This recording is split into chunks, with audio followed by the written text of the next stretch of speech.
महसूस करना चाहिए, इसकी गंभीरता को जानना चाहिए, इसके आज के आधुनिक युग में उपयोगिता को जानना चाहिए।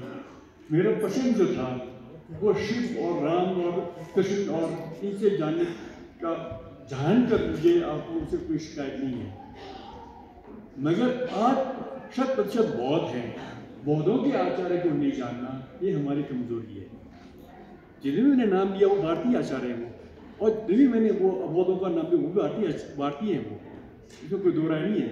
मगर जिन व्यक्तियों ने हमारे समाज की संरचना में भूमिका अदा की है, जिन व्यक्तियों के शिक्षाओं से हमारा समाज बना है, उन व्यक्तियों के नाम को हम नहीं जानते हैं, तो ये मैं सोचता हूँ कि थोड़ा हमारी कमजोरी है, ये मानना पड़ेगा हमारे को।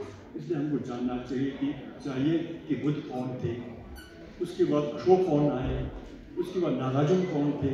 इस तरह क्रम से फिर हमारे हिमालय क्षेत्र में आएंगे तो तिब्बत में अब चांद्रशेखर कौन थे, आचार्य ब्रह्मशर्मा कौन थे। इस तरह से हमारे आचार्यों के प्रति भी हमारे को जानने की जिज्ञासा होनी चाहिए और जानने के लिए हमें हमेशा उत्सुकता होनी चाहिए।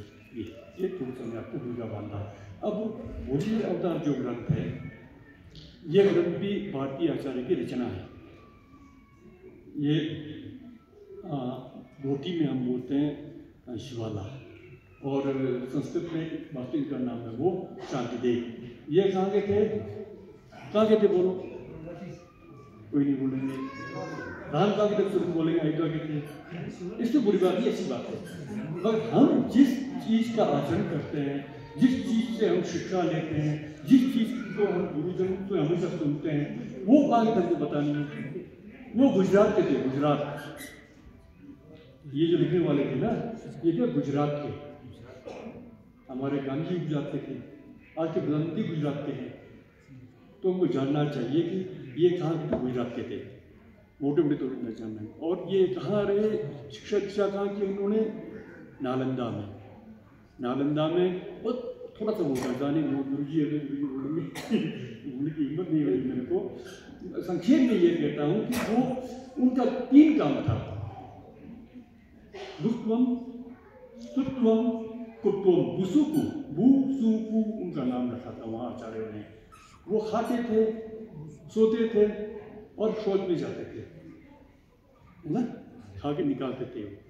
वो सामान्य लोग उनको इसी दिनचर्या में देखते थे। बुसुकु, भुक्तवा, सुक्तवा, कुत्वा, कुत्वा होते बुसुकु का।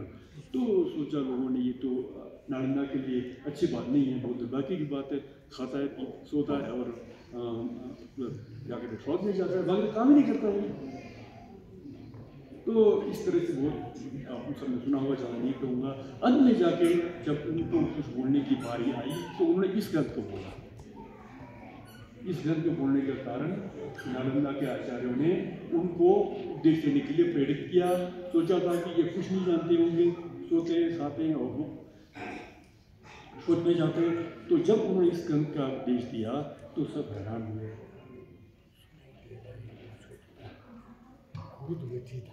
अब तो सुनाई दे रहा है हमको, मेरी बात समझ रहे हैं, कुछ बोलूँ मैं, समझ रहे?